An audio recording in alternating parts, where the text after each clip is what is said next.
profeta Isaías, capítulo 44, versículo 2. Vamos ler juntos? Eis o que diz o Senhor que te criou, que te formou desde o seio materno e te socorreu. Nada temas. Substitua o nome do Jacó, o nome de Israel, pelo seu nome. Nada temas. Tomar café não? Nada temas, Léo, meu servo, vocês meninas leem minha, a quem escolhi. Eis o que diz o Senhor que te criou, que te formou desde o seio materno e te socorreu. Nada temas, meu servo, minha serva, meu Israel. Olha que coisa linda. Se eu leio o meu nome, meu Léo. Deus falando. Pensa que é pouca porcaria? A quem escolhi. Vamos ficar só nesse versículo, palavra do Senhor. Essa é a certeza número 1 da Bíblia. Aliás, uma coisa que me impressiona muito desde que eu trabalho com o Ministério de Cura Interior, é que essas afirmações bíblicas, especialmente do Antigo Testamento, textos como este, e se você pegar esse texto, se você ler Isaías 43, por exemplo, se você ler Isaías 46, se você ler Isaías 49, se você ler Jeremias capítulo 1, você vai perceber que esses textos repetem uma verdade que só poderia estar na Bíblia a partir de uma revelação de fé. Porque, gente, o que esse texto fala, se você fizesse uma análise científica desse texto, o que ele está afirmando, a ciência só consegue hoje comprovar isso, talvez nos últimos 20, 30 anos. Então, como é que o texto bíblico antecipa essa verdade? E repito, uma das mais repetidas na Bíblia. Se não for por uma certeza de Deus. E me parece que aqui está o problema número 1 referente à nossa cura interior. A grande causa dos nossos vícios, a grande causa dos nossos pecados, a grande causa das nossas enfermidades, é que não tomamos posse dessa certeza que a Bíblia nos dá. Como é que uma pessoa entra em depressão? A pessoa entra em depressão porque perde o sentido da sua vida. Essa é a causa número 1. E por que uma pessoa perde o sentido da sua vida? Porque não sabe para que veio. A Bíblia nos dá uma certeza absoluta. Por isso, deixa aberto esse texto aí para você gravar bem. Eu não sou fruto do acaso. O texto conclui dizendo que Deus me escolheu. Essa é a primeira verdade científica da concepção do ser humano. Foi feita uma escolha. Ninguém sabe, ninguém consegue entender que mecanismo é esse que faz com que uma pessoa seja concebida. Alguns anos atrás falava-se em 140, 150 milhões de espermatozoides. Hoje fala-se em 300 milhões de espermatozoides em média. Nosso Pai liberou aproximadamente 300 milhões de espermatozoides. Hoje dá de se ver isso em laboratório, filma-se. Esses 300 milhões caminham todos na mesma direção, a uma velocidade média de 40 quilômetros por hora. Hoje já se sabe que eles não vão numa corrida onde cada um é para si. A ciência diz, também não sabe explicar por que ainda, que é um mecanismo que faz com que esses 300 milhões de espermatozoides estejam um ajudando o outro nessa meta, que é o óvulo. Um deles vai fecundar. Esse que me gerou, que gerou você. Então a primeira pergunta é: que mecanismo é essa de escolha? Quem foi que fez essa escolha? A ciência fala nas forças que contribuíram para que isso acontecesse. A Bíblia, antes, muito antes, 2500 antes de qualquer revelação ou pesquisa científica, afirma: eu sou fruto de uma escolha pessoal de Deus. Eu te escolhi. Escolhi lá no meio peguei um. Só da nossa concepção, o ser humano já descobre que ele foi gerado, gestado, escolhido para vencer todo e qualquer desafio, todo e qualquer obstáculo. O ponto mais elevado da Terra, onde um ser humano já chegou, é o Monte Everest, que tem cerca de 8.000 metros de altitude. A altura que o espermatozoide subiu do corpo masculino para o corpo feminino, correspondente ao seu tamanho, chega a mais ou menos 24.000 metros. 3 vezes o pico do Everest. Você é o maior alpinista da história. Olha onde você chegou. Você atravessou a nado, ida e volta, Brasil, Portugal, Brasil.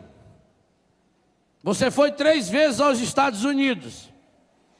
Foi, voltou de novo. Para nascer? Olha que viagem. Então como é que hoje, diante de uma coisinha de nada, você fala assim: não consigo. Eu sou fraco. O ser humano recebeu já, lá na sua genética, gênesis, genitais, são palavras irmãs. Nasceu lá na sua gênese com uma vocação. E por que tem essa vocação, essa escolha? Por que você nasceu?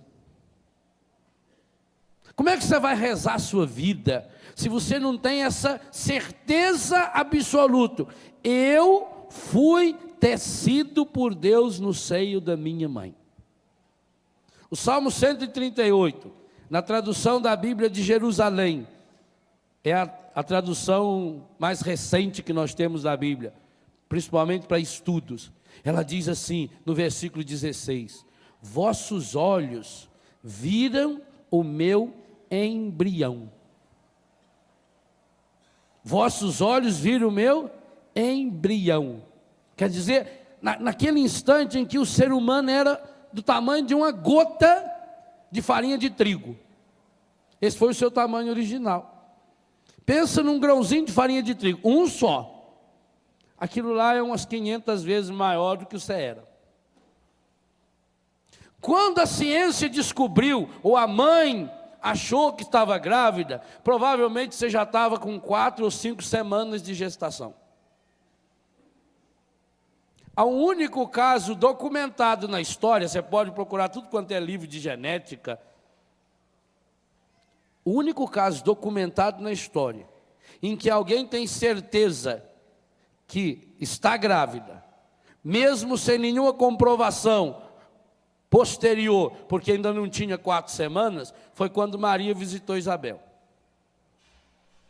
Isabel estava de 6 meses, Maria estava de 1 ou 2 semanas. E Isabel afirma categoricamente que Maria está grávida. E nós afirmamos isso todo dia, pelo menos 50 vezes, nós que rezamos o texto todo dia. Bendito é o fruto do seu ventre. Eu fico impressionado com uma coisa. a oração da cura interior é uma novidade para muita gente ainda. A oração da cura interior cronológica, desde a concepção, a gestação, nascimento, primeira, segunda infância, adolescência, juventude, idade adulta, a maturidade da vida, é muito recente. Em livros católicos você encontra nos últimos 15 anos, quem sabe 20 anos no máximo. É ainda uma literatura recente. No entanto, a fé da igreja, e eu procuro retratar nesse livro aqui, que é o tema do nosso acampamento, Rezando a Vida, eu procuro mostrar aqui dentro, que a igreja descobriu isso ao longo de séculos, talvez não sabia que era o nome. Observe, por exemplo, a estrutura dos 7 sacramentos. Os 7 sacramentos é a forma que a igreja percebeu que Jesus, o mesmo ontem, hoje e sempre, acompanha a nossa história, desde o nascimento com o batismo. Depois, na infância, com o sacramento da reconciliação, da Eucaristia. Na adolescência, o sacramento da crisma. Na juventude, passando para a idade adulta, o sacramento do matrimônio, o sacramento da ordem. E na velhice ou na doença, o sacramento da unção dos enfermos. Mas como não se restringiu só aos sacramentos, a igreja percebeu que a ação de Deus nos acompanha, inclusive antes e depois do ciclo sacramental. Se os sacramentos começam com o batismo, a igreja tem, e aqui eu procuro mostrar isso, e até escrevo isso, a partir da página 25 até a página 29. A igreja tem, por exemplo, as bênçãos para fazer para a mulher antes e depois do parto. Você que estiver grávida, você pode pedir a um padre, ou a um diácono, a um ministro que o padre delegar, que faça, ou se não, aqui no livro eu trago, a bênção antes do parto. E logo depois do parto, quer dizer, que precede ao batismo. Então a igreja já percebeu que a ação de Deus acontece em minha vida, até mesmo antes de eu poder experimentar os sacramentos. E que essa ação de Deus acontece em minha vida também depois, quando encerra o ciclo sacramental. Por quê? Depois da unção dos enfermos vem a morte, então não tem mais sacramento. Mas a igreja tem as exéquias. Inclusive as exéquias, muito pena que hoje as pessoas estão levando a experiência da morte para um lado muito desumano. Mas a igreja, ela tem instrumento nas suas mãos, na sua liturgia, para fazer um acompanhamento. Então, vai lá a bênção do corpo lá na casa, ou no lugar onde estiver sendo velado. A missa de corpo presente, a bênção da sepultura, a última despedida, a missa de 7 dias, a missa de 1 mês, a missa de 1 ano. Quer dizer, a igreja acompanha o quê? As nossas emoções. A igreja percebeu isso. Ela talvez não sabia explicitar, porque ela é histórica, é feita com gente, a partir de gente, de pessoa. Talvez não sabia explicitar que esse é um ministério a ser exercido. Então, gente, nós da Igreja Católica precisamos tomar posse dessa graça que é o ministério da cura interior, que eu chamo aí nesse texto, Rezando a Vida. Porque enquanto nós não tomarmos consciência, mas essa consciência por experiência, de que a minha vida tem um sentido, de que eu não vim no mundo por acaso, de que não há nenhuma vida que veio ao mundo por acaso, que nós precisamos retomar. Agora, por que é que nós perdemos essa consciência? Primeira coisa que precisa ficar claro para nós: cura interior é um ministério de luta contra o encardido. Por quê? Porque qual foi a grande raiva dele? Quando Deus criou, mais do que criou, a Bíblia diz que Deus teceu, quando Deus modelou, quando Deus formou o ser humano masculino e feminino. E eu já disse em vários acampamentos, o encardido tem uma raiva dupla. A primeira raiva é a raiva do ser humano ser imagem e semelhança de Deus. Essa é a primeira grande raiva dele. E a segunda grande raiva dele, a raiva de que o ser humano, imagem e semelhança de Deus, é chamado a reproduzir Deus através do seu corpo. Para pensar nisso. Veja o que o encardido conseguiu fazer com a sexualidade humana. E eu não tenho dúvida que a grande maioria dos problemas ligados à sexualidade tem a ver com a concepção da pessoa. Porque veja, se o nosso inconsciente, e isso a ciência afirma, se ele grava tudo o que lhe aconteceu, desde o primeiro instante em que ele foi concebido, então o nosso inconsciente acabou gravando aquela mesma impressão que nossos pais tiveram quando tiveram aquela relação sexual, que talvez muitos pais nem sabem qual foi, que nos gerou. Ao revestir a sexualidade, como o encardido faz, de um caráter feio, de um caráter sujo, ele está incutindo no ser humano que tudo que for relacionado ao sexo é pecaminoso. Eu falo isso no retiro para casais lá em Betânia, o retiro Casais 1 sobre a sexualidade. Como o encardido conseguiu fazer com que a gente tivesse uma visão errada do nosso corpo, especialmente dos nossos órgãos genitais. Já citei aí, da onde veio a palavra genital? De Gênesis, lembra coisa feia ou bonita? E por que genitais está associado a coisa feia? Por que a mãe grita para o filho de 2 ou 3 anos de idade: tira a mão daí, papai do céu não gosta? Se não gosta, para que pendurou aquilo em mim?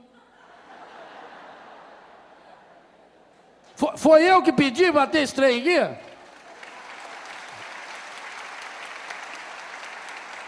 Quantas vezes a gente escuta a mãe dizer: isso é feio? Quer um exemplo? Qual é o apelido do seu braço? Da perna. Só se for muito magrela, e fala que é siriema, garça, né? E por que os órgãos genitais têm tanto apelido? Por quê? E cada apelido mais medonho do que o outro.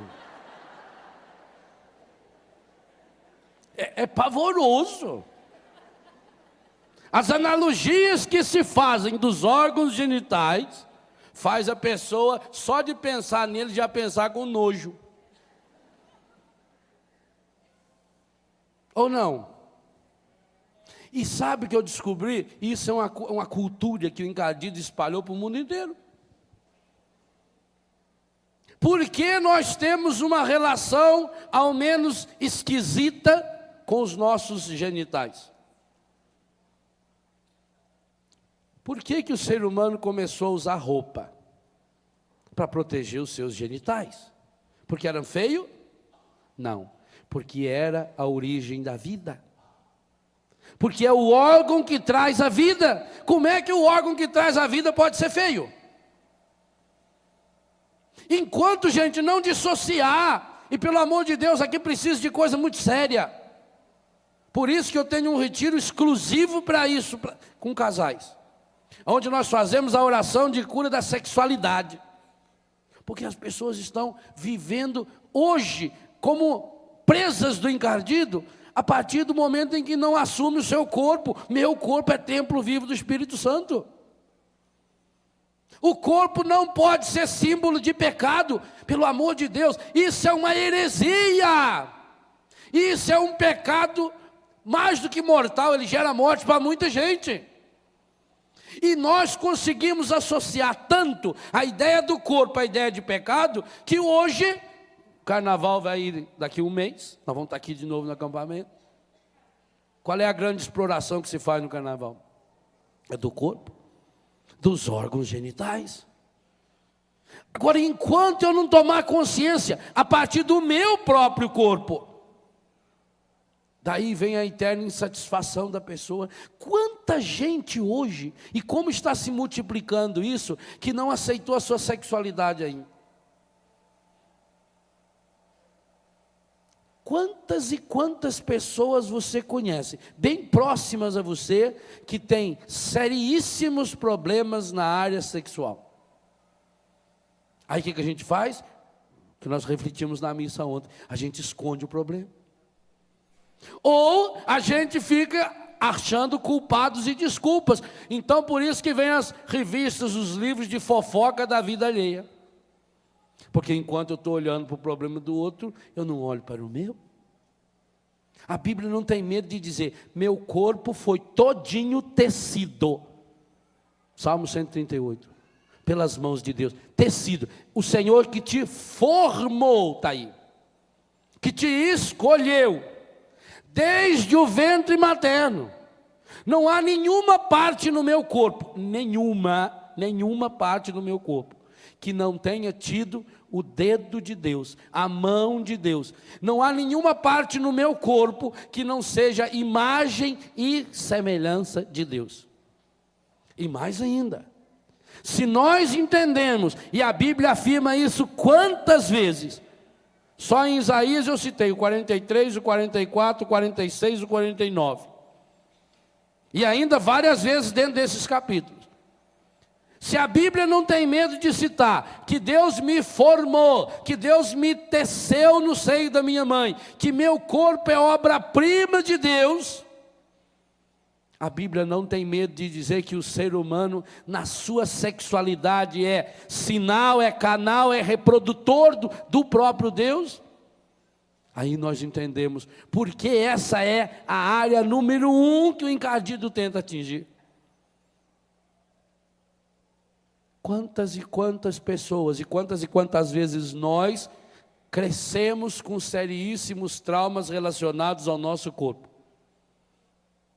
relacionados à nossa sexualidade, porque eu queria ser mais alto, eu queria ser mais baixo, eu queria ser mais gordo, eu queria ser mais magro, e a pessoa passa a vida inteira nessa insatisfação, e tentando mudar, e tentando fazer plástica, e juntando dinheiro para botar silicone, e gastando uma fortuna com academias, e tomando remédio para modelar o corpo, porque não, eu tenho que ter um corpo sarado, um corpo perfeito, mas eu não admito ainda a santidade e a beleza do meu corpo. A Bíblia não tem medo, repito, de afirmar muitas e muitas vezes que o autor do meu corpo é Deus, que Deus colocou a mão, que Deus me modelou, que Deus me fez, que cada parte do meu corpo é imagem e semelhança de Deus. Mas enquanto, meus irmãos, nós não chegarmos a essa experiência, a partir de fato de uma experiência de Deus, em Deus, de uma visão correta do nosso corpo, de que nós somos gestados no seio de nossa mãe, nós vamos carregar embutido em nós as ideias erradas. E aí vem um outro problema. A pessoa que vai assimilando essa ideia errada, pela educação, pela cultura, na hora em que ela se une, olha, quantos e quantos casais ainda hoje acreditam que quando se unem sexualmente estão pecando.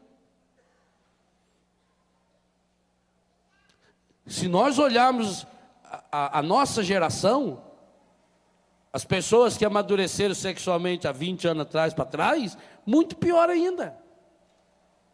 O corpo era visto como uma coisa medonha. A relação sexual era vista como um mal necessário. É o mal. Mas para gerar filhos e filhas para Deus, como se Deus precisasse de um mal para chegar a um bem, então a gente faz. Mas faz com muito respeito, com a luz apagada, vira as imagens do santo para a parede, assim, o santo não vê. Já pensou? Vixe Maria, se o santo vê fazer aquele serviço? Não, não pode. Que lhe era uma obrigação. O dever conjugal. Olha o nome que deram para o negócio. Dever conjugal. cumpra com a minha obrigação de esposa. Mas era uma cruz, era um sacrifício.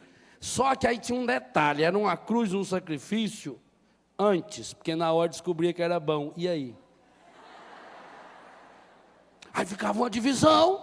Por um lado, é bom. Por um outro, pecado. Aí une-se sexualmente.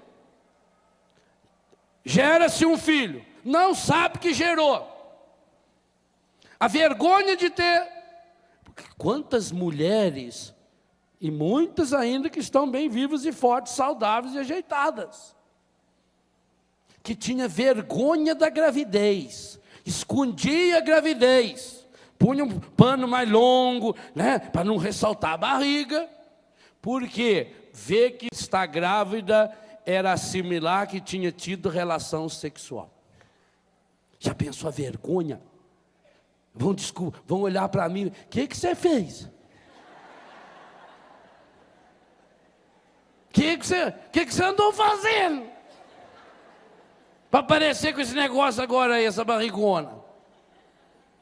Então, vê, você está carregando aqui dentro um ser que a Bíblia diz que Deus está fazendo, que Deus está tecendo. Mas você está com vergonha? Há muito de psicológico quando a mulher rejeita a criança, porque ela não rejeita a criança por maldade. Aliás, bons escritores modernos afirmam o seguinte: não existe no mundo nenhuma mulher que tenha aceito 100% a sua gravidez do começo ao fim, e nenhuma mulher que tenha rejeitado a sua gravidez. Há um momento na gravidez que seja de um incômodo físico, que seja de dores que sente, a própria transformação que vai acontecendo dentro do corpo, a insegurança se esse corpo vai de novo voltar ao normal ou não, as dificuldades de relacionamento matrimonial, as ideias erradas, porque quantos casais, não faz muito tempo, e até hoje muitos pensam, que se está grávida não pode ter nenhuma intimidade entre marido e mulher, porque machuca a criança, mata a criança, porque põe espírito ruim na criança, porque é isso, porque é aquilo. Tem cada ideia que a gente escuta, que a gente dá risada, fazer o quê? Então, sem dúvida nenhuma, ao assimilar algo na minha vida, que pode estar relacionado a uma coisa feia. Veja por que é importante o encardido enfiar na... E por que os cristãos têm que fazer uma verdadeira revolução? Católico tem que chamar os seus órgãos genitais de seio, pênis, vagina, coxas, nádegas, ânus. Católico tem que começar a revolucionar a sexualidade dentro de casa. Não inventa esses apelidos, principalmente os apelidos bonitinhos que escuta por aí na televisão. Porque vai associar uma imagem terrível, pavorosa, vira nome de palavrão. Você quer xingar uma pessoa, se associa um apelido dos genitais e pronto. Xinga a pessoa, ofende a pessoa. Agora eu vou carregar a minha vida inteira, já de dentro da barriga da minha mãe. Se a criança escuta tudo, se a criança grava tudo, o que é que a criança está gravando lá dentro? Eu sou fruto de um pecado. Salmo 50 diz: eis que eu nasci em pecado minha mãe me concebeu. Mas por que é que ele afirma isso? Afirma isso porque ele estava no pecado. Porque ele cresceu com... O Davi é um bom exemplo disso. O Davi cresceu com um sério problema sexual. Ele era um tarado, um insaciável sexual. Sim, o Natan falou para ele que já tinha 300 mulheres, que se precisasse Deus arrumava mais. Por que esses profetas não ressuscitam? Não, vim de novo com essas ideias bobas. 300! Olha! Salomão teve 1000. Já pensou? 1000! Era muito. Por isso que depois deles, os padres tiveram que viver o celibato. Que a cota toda eles levaram para eles. Nós vamos levar muitos anos. Vou levar muitos anos para equilibrar de novo. O Natan falou, e se você quisesse mais, eu te dava. Mas ele ficou de olho na Betsabé. E já via que o problema dele era a educação visual, aquilo que nós meditamos aqui no acampamento de final de ano. O condicionamento dos olhos. Veja como o encardido entra pelos nossos olhos ao nosso coração, especialmente no campo da sexualidade. Não há nenhum outro campo humano em que se explora tanto aquilo que é chamado de voyeurismo, que a pessoa enxergar, ver e alimentar ideias sexuais errôneas, do que no campo do corpo e da sexualidade. Basta ver o número de revista pornográfica que existe.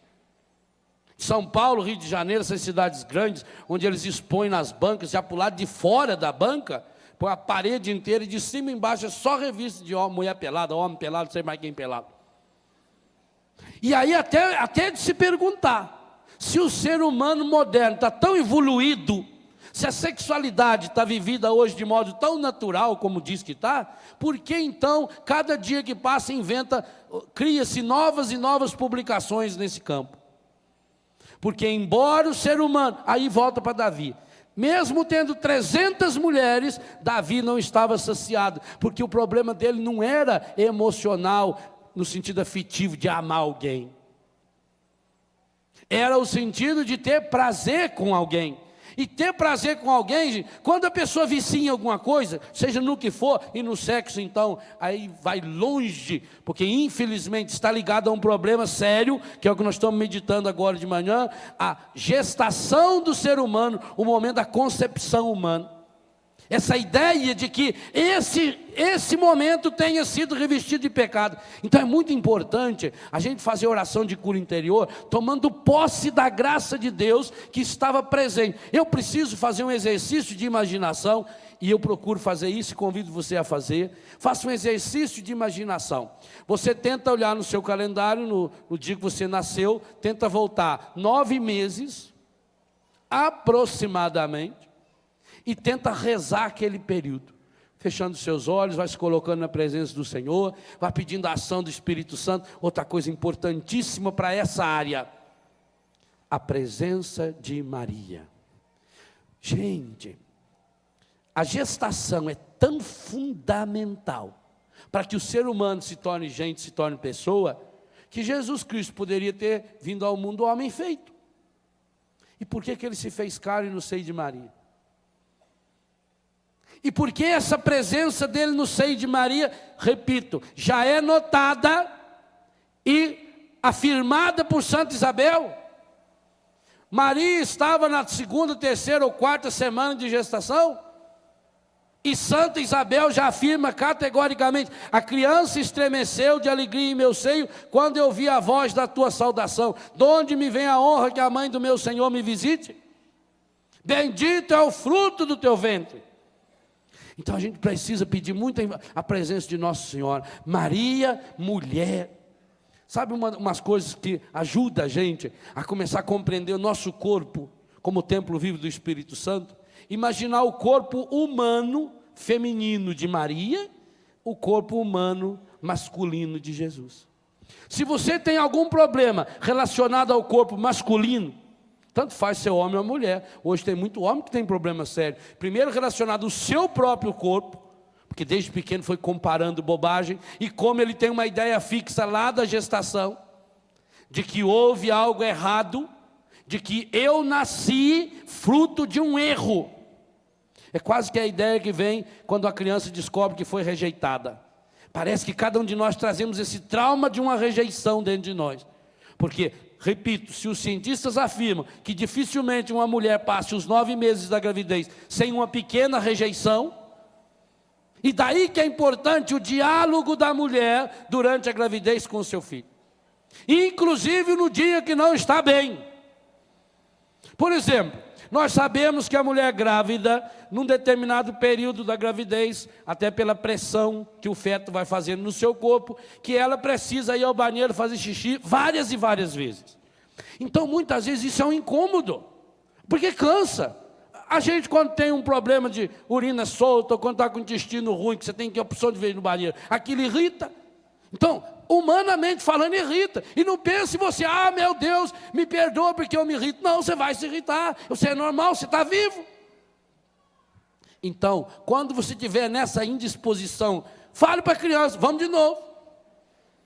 Convida, meu filho, você já sabe que é menino, já sabe se é menina, porque se não sabe, trata como um nome genérico, bebê. Não fique falando do meu menino se você não tem certeza se é rapazinho que está lá dentro. Então já faz ultrassom, já fica sabendo, já escolhe o nome, já escolhe a roupa, já escolhe a profissão dele, a moça com quem vai casar, já fala o futuro dele todinho. Então converse com ele. Juninho, lá vai nós de novo, Juninho. Juninho, para de pisar, você está pisando na minha bexiga, rapazinho, vamos. Você começa um relacionamento com o seu filho, você começa a operar uma cura nele. Ora, como nenhuma mulher no mundo consegue passar os 9 meses sem aqueles dias indispostos, cheira de comida, principalmente cheiro de carne.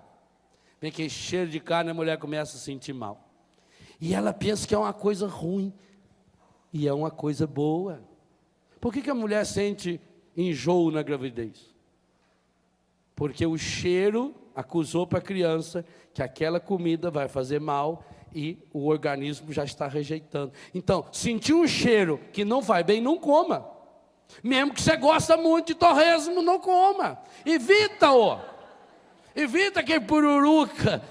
Aquilo pode fazer o mal danado. A senhora teve esse problema? Não.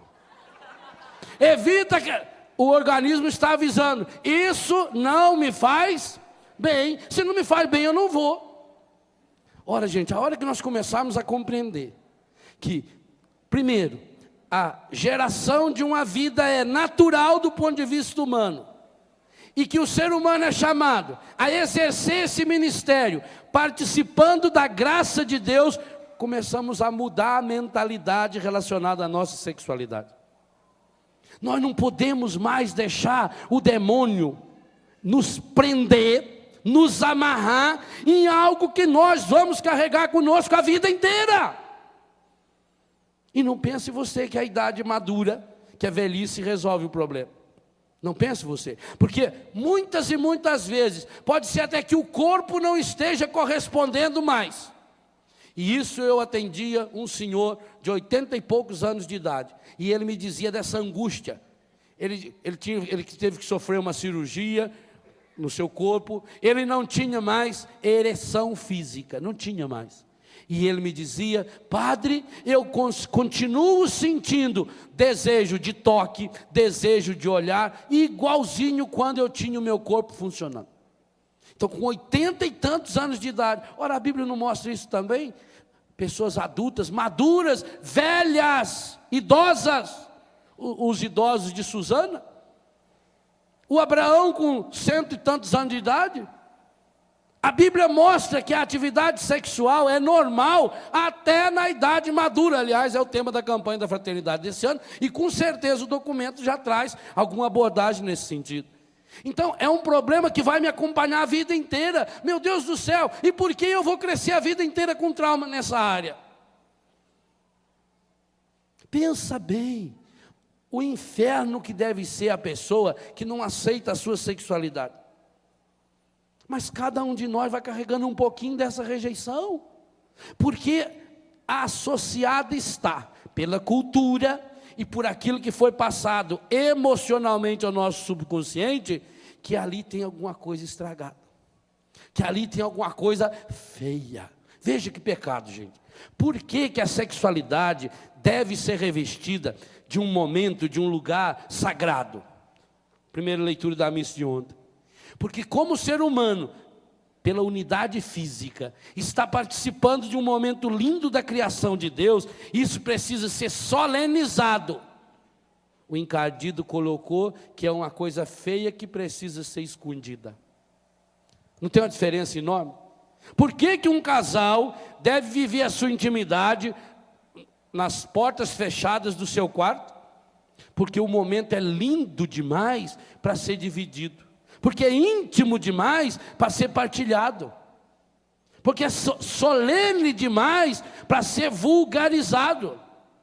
Porque o casal está em íntima comunhão consigo, marido e mulher, por isso a nudez total, não só de tirar roupa, mas de abrir o coração e porque Deus está presente. Então é algo lindo, é algo maravilhoso. Mas o encadido colocou o quê? É algo feio que precisa ser escondido. E se é feio e precisa ser escondido, começa a despertar na criança, no adolescente, nas outras pessoas, começa a despertar uma malícia. E esse é de fato o objetivo do demônio. Fazer com que o ser humano não se aceite no seu corpo. O que foi que São João, do primeiro século da cristandade, escreveu, quase lá pelo ano 100, na sua primeira epístola, no capítulo 5, e que até hoje é um critério de discernimento para saber se há ou não há contaminação demoníaca. O demônio e qualquer espírito maligno jamais consegue confessar que Jesus Cristo veio, o que está escrito lá?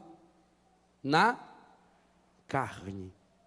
Esse é um dos segredos para você saber se uma pessoa está ou não está contaminada. Se ela professa que Jesus Cristo veio na carne, porque Jesus Cristo veio na carne, o verbo de Deus se fez carne, habitou entre nós para nos salvar. Ao fazer com que a gente olhe para a carne com uma ideia pecaminosa, com uma ideia errada, com uma visão distorcida, o encadido está fazendo você não aceitar a salvação. Então você veja bem, gente, por que a sexualidade torna-se fonte de tanto pecado? Porque ela está associada, e não tem como dissociar, não tem como separar ao mistério da salvação do ser humano. Da minha e da sua salvação. Uma pessoa desequilibrada, afetivamente desequilibrada, nós vimos ontem na missa, sexualmente desequilibrada, ela se torna uma fonte de tristeza, uma fonte de angústia. Por isso que eu dizia a você, é preciso fazer esse exercício. Você volte no seu calendário e tenta descobrir a semana, o dia que você foi gestado. Aí você fecha os olhos, peça a presença de Maria. Outra presença muito importante na oração de cura interior no período da minha concepção, a presença do anjo Gabriel, o arcanjo Gabriel. Ora, não foi ele que foi anunciar para Maria que ela estaria grávida? Não foi esse anjo que com certeza apareceu para Sara e Abraão, anunciando que Sara ficaria grávida? Outro anjo que você deve chamar, o anjo, arcanjo São Rafael. Não foi ele que protegeu o jovem Tobias e Sara, que estava contaminada havia muitos anos e que tinha um trauma ligado à sua sexualidade, para que os dois pudessem se unir, como está no livro de Tobias? Enquanto a gente não parar para pensar nisso, meu Deus do céu, como a Bíblia coloca anjos de Deus nessas situações que o mundo diz para nós que é feia. Então, invoca a presença de Maria. E aquilo que eu disse, se você tem um problema relacionado ao seu corpo, imagine o corpo humano de Maria e o corpo humano masculino de Jesus.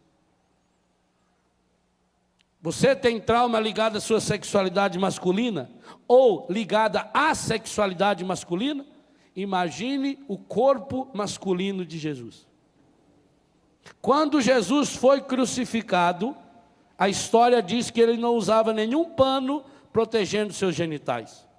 O pênis de Jesus foi exposto. E foi exposto para que cada um de nós reconhecesse o valor do seu próprio corpo.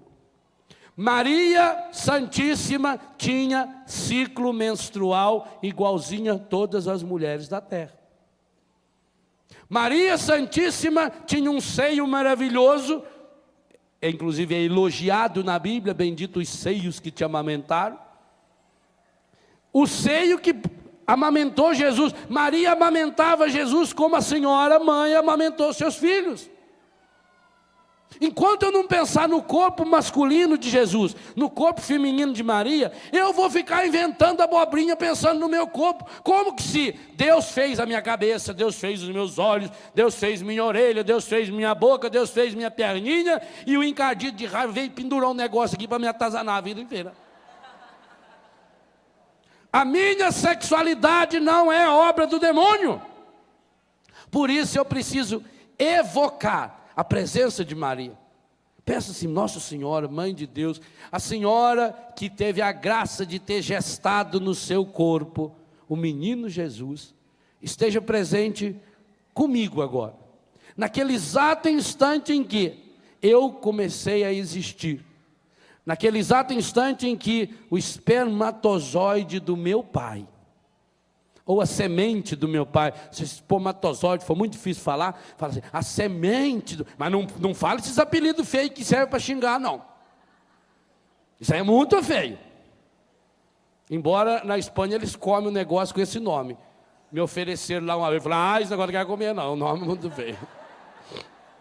Então, esteja presente naquele exato instante em que a semente do meu pai uniu-se ao óvulo da minha mãe. Olha que coisa bonita. Naquele exato momento, a ciência diz que você passou a existir como gente, e a fé católica diz que a partir daquele instante já era você. Por isso que você não pode ser abortada, por isso que a igreja é contra o aborto e nunca vai ser a favor. Maria Santíssima, eu quero pedir que você esteja presente naquele instante. Santo anjo do Senhor, meu zeloso guardador. Eu imagino que nós ganhamos o nosso anjo da guarda naquela hora. Baseado nessas reflexões, da presença do anjo na gestação de Isaac, da presença do anjo na unidade física sexual de Tobit e Sara, na presença do anjo na concepção de Isabel, na concepção de Maria. Eu tenho, isso aí não é doutrina da igreja. O catecismo da igreja afirma que cada um de nós tem um anjo que Deus escolheu para nos acompanhar. Isso é dogma da fé católica. Isso está no catecismo. Agora, não fala que hora que Deus colocou esse anjo. Opinião do Padre Léo, que foi na hora em que você foi concebido. Que naquele instante em que aparelho nenhum no mundo é capaz de saber. Gente, isso é tão sério que nem mesmo quando a unidade do óvulo e do espermatozoide é feita em laboratório, nem aí os cientistas conseguem descobrir que hora que isso acontece. Nem aí.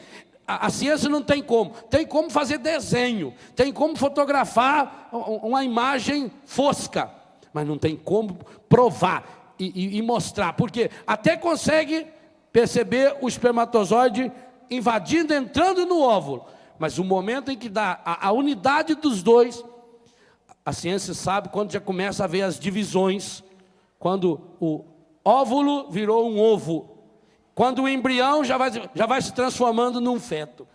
Naquele momento, penso eu, foi a hora em que Deus escolheu um anjo e falou, você vai seguir, você vai acompanhar. Ora, Jesus fala que os anjos de Deus do céu protegem a criança. Então nós já sabemos que quanto é criança. Jesus fala que a Bíblia fala que aqueles que morreram na infância têm anjos no céu, ou são anjos de Deus, que hoje intercede e reza por nós. Então, para mim, repito, é minha concepção, naquele exato momento em que o espermatozoide, a semente do seu pai, se uniu, foi abraçado pelo óvulo da sua mãe, aquele exato instante Deus escolheu um anjo. Então peça a presença desse anjo. Mas hoje eu já tenho 20 anos, eu já tenho 30, eu já tenho 40, como é que eu vou voltar lá no tempo? Primeira coisa que nós vimos ontem no versículo 8 da primeira leitura, Jesus Cristo é o mesmo ontem, hoje e sempre. Pegue a carta aos Hebreus, que nós lemos ontem. Só que agora olha o capítulo 4 de Hebreus. Para que a gente tome consciência de que nós não estamos falando de uma terapiazinha, de uma psicologia barata. mas que estamos experimentando, ou ainda nos preparando para experimentar o poder e a graça de Deus agindo em nossa vida. Hebreus capítulo 4, versículo 12 e 13. Que palavra linda para a gente poder rezar pelo momento da nossa concepção. Porque a palavra de Deus é viva, eficaz, mais penetrante do que uma espada de 2 gumes. Espada de 2 gumes é aquela que corta dos 2 lados, então ela penetra por completo. Atinge até a divisão da alma e do corpo. Quando foi essa divisão da alma e do corpo? Quando foi que meu corpo e minha alma se tornaram divididos? Na morte? Não. Porque o meu corpo vai ser ressuscitado? A única vez em que houve a divisão da alma e do corpo foi antes de você existir. Foi enquanto o corpo do meu pai e o corpo da minha mãe se uniram. E aí a fé nos diz que nesse momento Deus se uniu e colocou naquele corpo físico o espermatozoide que penetrou no óvulo, no exato instante em que o espermatozoide do pai penetra o óvulo da mãe. E aí tem uma coisa bonita que a ciência ensina também, para nos mostrar que cada um tomou a iniciativa. O óvulo sai dos ovários e começa a caminhar pelas trompas. É ali que vai acontecer, quando ele sai, como que ele sai para se encontrar com o espermatozoide que está indo ao seu encontro. O homem joga o espermatozoide, a mulher, o corpo dela começa a preparar o útero. Por isso a menstruação, no sangue menstrual está saindo também todo aquele revestimento que foi feito para preparar, para receber. É um ninho fabuloso. É muito bonito quando você tiver a oportunidade de ver uma fotografia ou um filme que mostra a preparação uterina para receber. Então, a mulher prepara o seu corpo dando o óvulo. O homem prepara o seu corpo dando o espermatozoide. E Deus prepara a sua parte, que é nos dando o seu espírito. Por isso que o ser humano é tríplice dimensão, é físico, psíquico e espiritual. Por isso que o ser humano é humano e é divino sempre.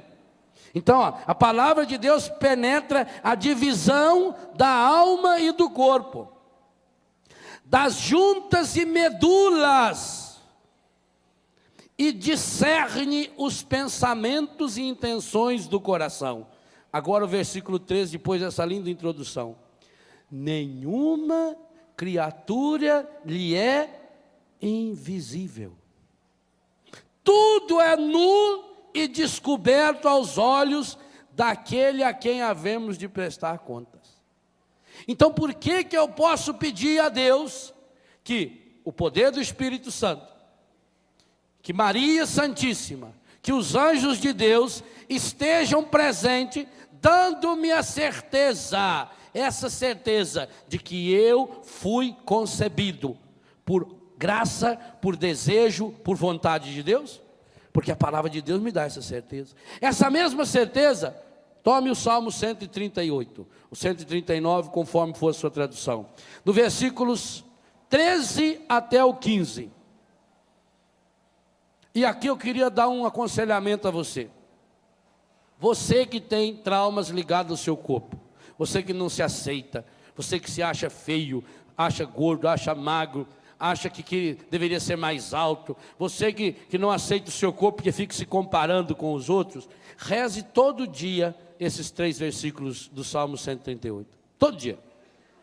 Coloque-se diante de Deus. Aqui está um roteiro de cura interior profundo para nós, todo santo dia. Pega o Salmo 138, conforme a Bíblia, o 139, se for CNBB, se for a Bíblia de Jerusalém, versículo 13, 14 e 15. Aliás, pode começar no versículo 12. A ciência não consegue filmar, jamais vai conseguir, ao menos com aquilo que tem conhecido, o encontro do espermatozoide e do óvulo, porque falta a iluminação, porque lá dentro é escuro, E aonde não tem, por que que precisa de luz? A gente fica com essas luzes atazanando na cara da gente aqui. É porque senão não tem como filmar. A imagem não aparece. A imagem precisa da luz. Tanto que foi a primeira coisa que Deus disse, que haja a luz. Sem luz não vê nada. Pode até existir tudo, mas não enxerga nada. O versículo 12 já diz: as próprias trevas não são escuras para vós. A noite vos é transparente como o dia, e a escuridão clara como a luz. Fostes vós, essa tradução é bonita demais. Fostes vós que plasmastes as entranhas de meu corpo. Vós me teceste no seio de minha mãe. Repita isso em oração. Fostes vós que plasmastes as entranhas do meu corpo. Vós me tecestes no seio de minha mãe. Sede bendito, louvo o Senhor, por me haver desfeito de modo tão maravilhoso. Pelas vossas obras tão extraordinárias, conheceis até o fundo a minha alma. Nada de minha substância vos é oculto. Quando fui formado ocultamente, quando fui tecido nas entranhas subterrâneas, cada uma de minhas ações vossos olhos viram, e todas elas foram escritas em vosso livro. Cada dia de minha vida foi prefixado, desde antes que um só dele existisse. Que oração profunda, gente. Quando eu começar a colocar-me em Deus, a colocar o meu coração em Deus, a tomar consciência dessa presença de Deus, e é isso que eu quero convidar você a ir fazendo nesse acampamento. Eu disse ontem, as orações que nós vamos fazendo aqui estão no livro Rezando a Vida. Então depois você pode tomar nas mãos essas páginas do livro e ir aprofundando. Porque digo uma coisa a você, não pense, e já falei isso em acampamentos anteriores de cura interior, não pense que a cura interior é algo mágico. Segunda coisa que Deus está me inspirando muito ultimamente, nós precisamos formar grupos de oração para a cura interior. Mas não é fácil formar esses grupos. Porque para formar esses grupos de oração de cura interior é preciso que você encontre 3 ou 4 pessoas. Não pode ser mais do que isso. O grupo de oração de cura interior não poderia ser com mais de 5 pessoas. Pessoas que estivessem dispostas a se reunir ao menos uma vez por semana, durante 1h30, 2 horas, para rezar umas pelas outras, rezar pela cura interior. E por que precisa ser 4 ou 5 pessoas que estejam dispostas a se reunir toda semana? Porque a gente não consegue abrir o coração na primeira, na segunda, na terceira semana. Até a gente vencer, se você não ouviu, procure a fita e ouça a pregação da missa de ontem. Leva-se muito tempo para dar aquele passo que eu falei ontem, o passo fundamental, para dizer eu necessito dessa cura. Leva-se muito tempo para a gente revelando a intimidade da gente, para a gente demonstrar que cada um de nós precisa, e que não é vergonha dizer eu preciso que você ore por mim, eu preciso que você ore comigo. Então agora eu quero convidar você a um momento muito simples de oração, a fechar os seus olhos, a invocar a presença de Maria, a pedir a presença e a proteção dos santos anjos de Deus, Gabriel, Rafael, e especialmente do seu anjo da guarda, e pedir: Pai Santo, Pai querido, Pai amado, nessa manhã eu quero suplicar a graça de ter um encontro pessoal com o teu amor, a partir do momento em que, pela tua graça, por única e exclusiva vontade do teu amor, eu fui chamado a viver. Pai Santo, Pai querido, Pai amado, sabes que tenho muitas ideias erradas e errôneas a respeito do meu corpo, da minha sexualidade, da minha afetividade. Sabes das dificuldades que eu tenho pelas coisas que fui aprendendo erradas ao longo da vida. Mas tua palavra me diz hoje que a grande causa pela qual estou vivendo traumas, problemas, pecados e vícios está naquele exato instante da minha concepção. Eu quero pedir ao Pai, Tu que conheces todas as coisas, nada lhe é oculto, Tu que estavas presente e mais do que presente, solenemente presente como Pai, Filho e Espírito Santo no momento da minha concepção, porque Tu me teceste no seio da minha mãe. Eu quero suplicar agora, Pai, que eu tome consciência dessa presença.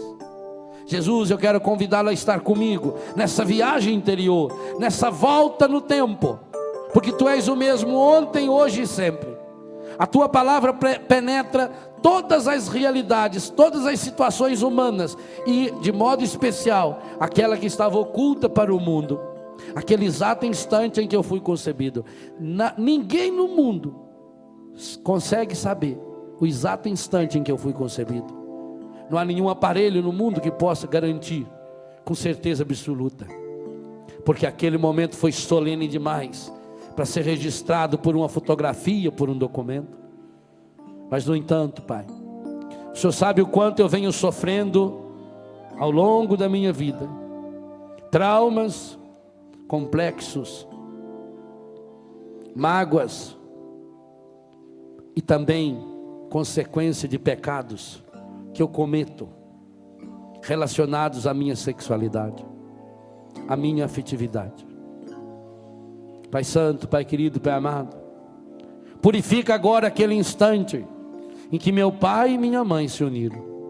E se houve ali alguma presença maligna, se houve ali alguma contaminação, consciente ou inconsciente de meus pais, se houve uma concepção violenta, se minha mãe foi violentada, se houve por acaso rejeição da própria relação, porque aquela relação que me trouxe foi uma relação pecaminosa, feita antes da hora, contrária à Tua palavra. Mas eu quero Te louvar, porque mesmo se houve qualquer obstáculo humano em termos de pecado, de violência, ainda assim o Seu amor foi maior. E mesmo não sendo a hora humana daquela relação, o Senhor associou-se ao espermatozoide de meu pai, unindo-o ao óvulo da minha mãe, e colocou a minha alma, que é a Sua presença em mim. Eu Te louvo, Te bendigo e Te glorifico, Pai, fonte de todo amor. Eu Te louvo, Te glorifico, Senhor Jesus, porque Tu és o mesmo ontem, hoje e sempre, e estava ali presente naquele momento, em que, não obstante os pecados que podiam cercar aquela relação, o Senhor estava ali salvando e libertando-me. Espírito Santo, luz de Deus, Consolador de Deus, naquele momento estavas ali me defendendo. Tu que és o Paráclito, o defensor, naquele momento estavas presente me defendendo. Por isso eu peço, Trindade Santa, acompanha-me àquele momento da minha concepção e toca no corpo, no coração e na mente do meu pai e da minha mãe, curando todas as raízes de pecado que vieram daquela relação, santificando aquela relação, purificando, Senhor, consequências do alcoolismo. Se houve a contaminação por alguma doença que meu pai e minha mãe traziam no seu próprio corpo, alguma contaminação sanguínea, eu suplico agora, Pai, que o Teu amor, pelas mãos puríssimas de Maria, toque agora o meu ser. Eu era tão pequenininho, Pai, eu era uma semente. Acolha essa semente no seu coração, Pai, e dá-me a certeza, a convicção profunda de que eu fui tecido no seio da minha mãe pela Tua graça. Dá-me a certeza, Pai, de que Tu me geraste, me formaste, me concebeste, me escolheste, porque tens e continuas tendo um plano de amor por mim. Pai, toca especialmente, eu suplico, no coração daqueles e daquelas que estão carregando ao longo desses anos todos traumas profundos ligados ao momento da sua concepção, porque a mãe sofreu essa violência, porque foi uma relação escondida, feita de qualquer modo, porque foi uma relação fruto de um descuido. Mas eu te louvo, Pai, porque teu amor aproveitou até mesmo desse descuido e desse pecado para trazer a vida, para gerar a vida. Pai Santo, Pai querido, Pai amado, reveste agora com a luz do Espírito Santo aquele momento solene em que eu passei a existir. Toque lá com a tua palavra, que atinge os recônditos mais profundos da mente e do coração humano. Com a tua palavra toque aquele exato momento, somente conhecido pela tua sabedoria e pela tua ciência. Revista aquele momento com a ternura, com a misericórdia do coração do seu Filho Jesus, que já era ali o meu Salvador. Eu te louvo, eu te agradeço, Pai, pelo dom da minha vida. Hoje, de modo muito especial, aqui nesse acampamento, eu peço que o teu Espírito me conduza ao começo da minha existência.